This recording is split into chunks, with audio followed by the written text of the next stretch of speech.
Greetings. Hello there to you, especially you, my friend. A brand new week that the Lord has given us, or a part of it at least. Welcome again to the watering hole, the Watergat. I'm Peter Warren, and we're going to spend, like we usually do, some golden quality time together around the refreshing waters of the Word of God. Now, I want to share a couple of messages on the last things, some eschatological messages on the end times. Everybody seems to talk about it. It's not something that I don't think we should get all upset and worried about it, but it is mentioned so often in Scripture that we do need to at least find out something about it and know what we believe and why we believe. So today, just a few heavenly thoughts on the third heaven. But let's first open in prayer. Our Father, I thank you for these huge things which are beyond our understanding. Our Lord, while we cannot understand everything, we don't have to.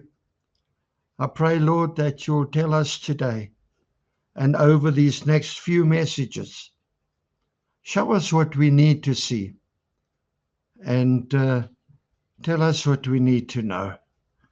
In Jesus' name. Our trust is in you, in your timing, in your plan of working things out.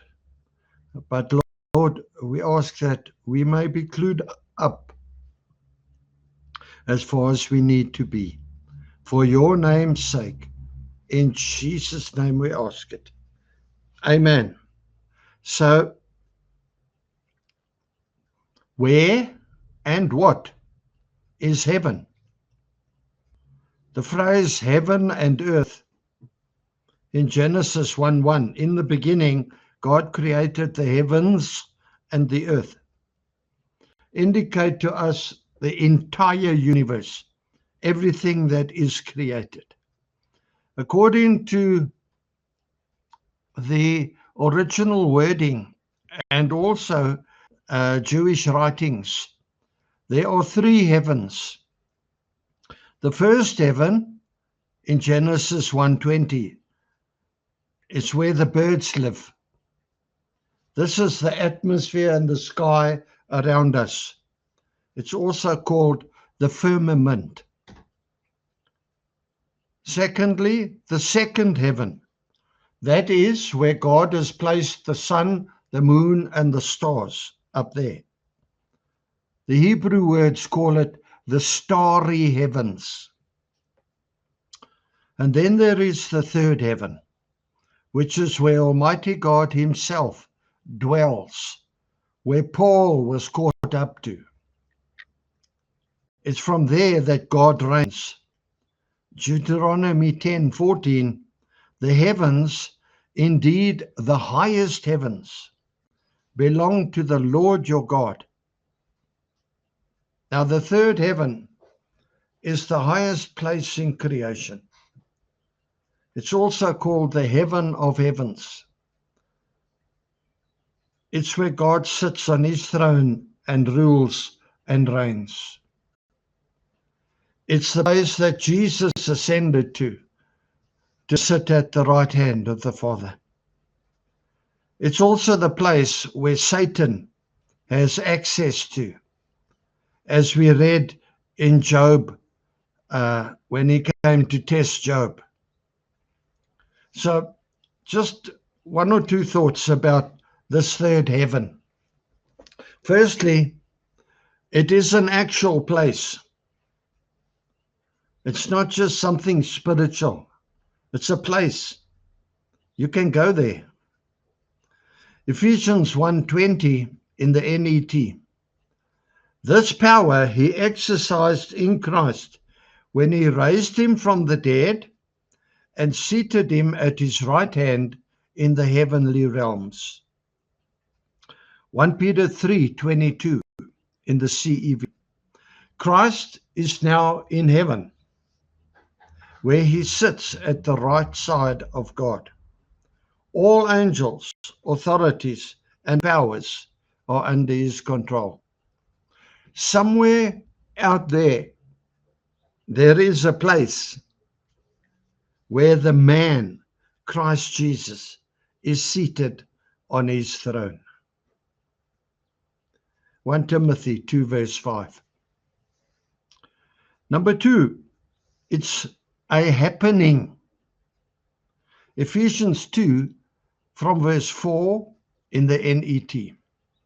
But God made us alive together with Christ, raised us up together with him, and seated us together with him in the heavenly realms. Strange about all those words in the past tense. Made us alive, raised us up, seated us. We are on earth, but we are also in the heavenlies. Although still on earth with our normal bodies, through faith, you can accept that you are already in heaven in Christ. Because of that, we are here and there. We are able to lay hold of something there and bring it onto earth, release it onto earth. Your will be done on earth as it is in heaven. Boom. In heaven, where there is no sickness, where there is no evil, and so forth. We lay hold of that there and bring it here. Think about this. Number 3, it's a garden.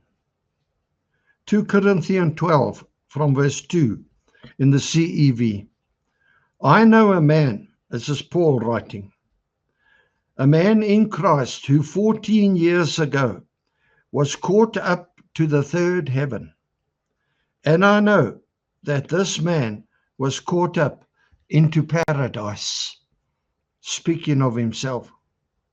Now, paradise, paradiso, is an ancient Persian word meaning walled garden. In Luke 23:43, Jesus promised the dying thief on the cross he would meet him there that day. Genesis 2:8 calls the first garden, the first paradise, Eden, which is what paradise means. God starts and ends history with a garden. Thankfully, no serpent or snake or whatever in the final paradise. Number 4, it's a mansion. John 14:2, the modern King James. In my Father's house are many mansions. If it were not so, I would have told you. I go to prepare a place for you. You see, the emphasis is not on the mansions, but on the many. There are many dwelling places, one for every believer, and a place especially designed and built by Jesus, the ultimate creator, with you specifically in mind. Designed and created just for you. This is the love of the Father and the Son, a love that can never disappoint. Amazing, eh? I wonder what your place looks like. I wonder what your heavenly street address is. Number 5, It's a country. Hebrews 11:13 says that the old patriarchs, just like us, agreed they were only strangers and foreigners on this earth. The Bible says they were looking for their home country, where they were no longer outcasts and aliens, but where they knew every street address in the city of God as if they had been born there. And number 6, as we said, it's a city. Rev 21 and 22 speak of the holy city, the New Jerusalem, God's capital city, the center of his universal kingdom, planned and built by God, says Hebrews 11:10. And Hebrews 12 from verse 22 describes the population of this new city of God as follows. You have now come to Mount Zion and to the heavenly Jerusalem. This is the city of the living God, where thousands and thousands of angels have come to celebrate. Here you will find all of God's dearest children, whose names are written in heaven. And you will find God himself, who judges everyone. Here also are the spirits of those good people who have been made perfect. And Jesus is here.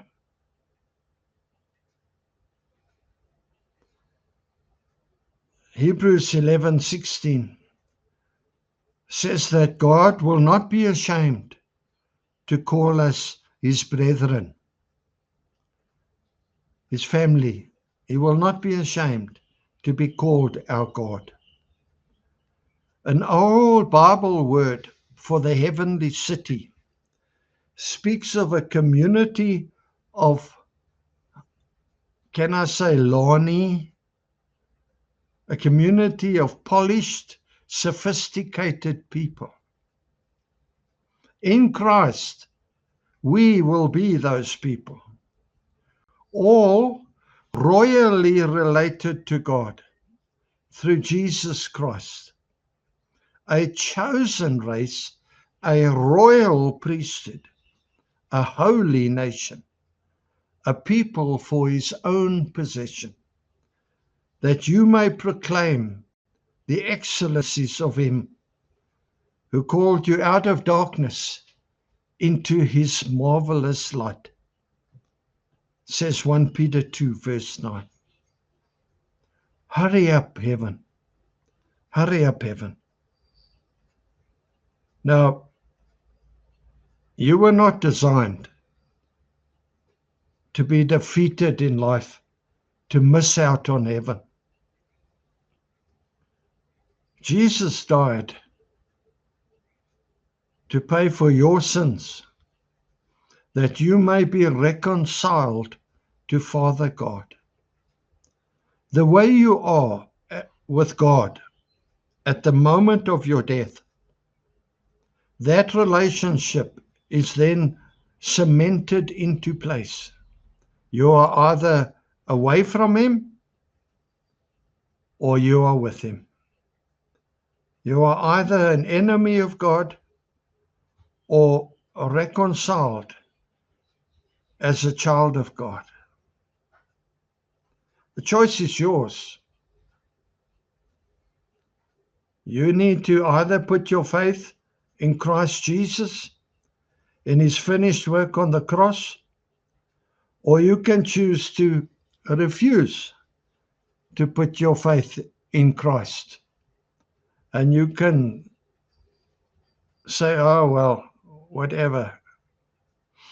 My friend, I don't want you to be deceived. Heaven is a real place. I think at the end of this series, I'll talk about hell. which is also a real place, and a scary one from the research that I've been doing. You don't want to go there. You don't want to be excluded from the city of God. What if your loved ones go to the city of God and you are excluded? How's that going to work for you? If your life is not right with God and you know it, and you will know it, and if you want to make it right, please do it today. Do it today. Make an appointment to go and see a Christian or a pastor or a dominee and put your questions to them. Alternatively, just sit on the edge of your bed and say, Jesus, if you are real, will you please reveal yourself to me in a way that I will know you are real and I will understand.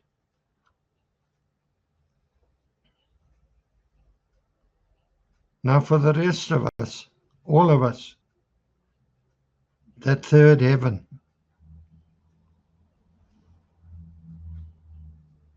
a street address, a place specially built with you in mind. What's your house going to look like? What's my house going to look like? The Bible says we can't even begin to imagine how great they're going to be. Think your wildest dream, and it's better than that. A garden of paradise. Paradise lost, paradise regained through Jesus Christ. A mansion, a country where you belong,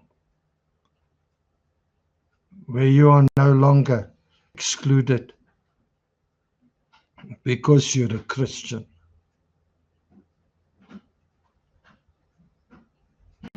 Let's just pray. Father, I thank you for the truth of this place called heaven, where Jesus is seated with you, where he is building a place for us as believers, individually. Amazing, Lord.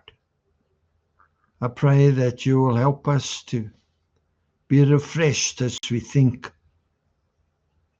of this heavenly place.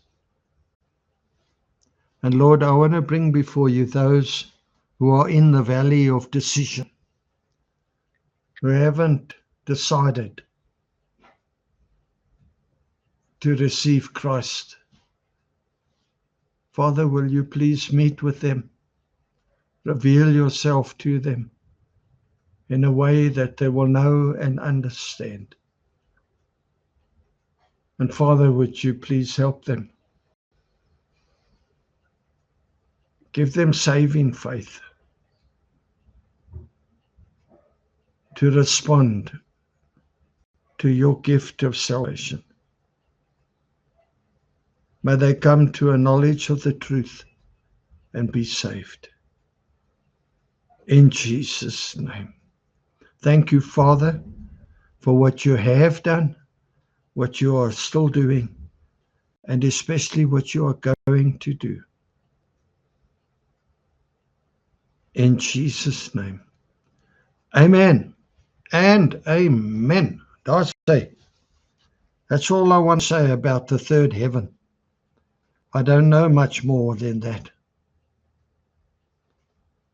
But that's a lot and all I got on this subject. From me to you with love. Thanks for spending this time. Maybe pass this on to somebody who's needs to hear this or see this. Subscribe if you haven't already. But feel free to get excited. As a believer, heaven is a place there for you. As a non-believer, sorry, pal, the call is yours. Until we meet again at the watering hole. Shalom, shalom. May Almighty God richly bless you and yours. I love you, my friend, with love of the Lord.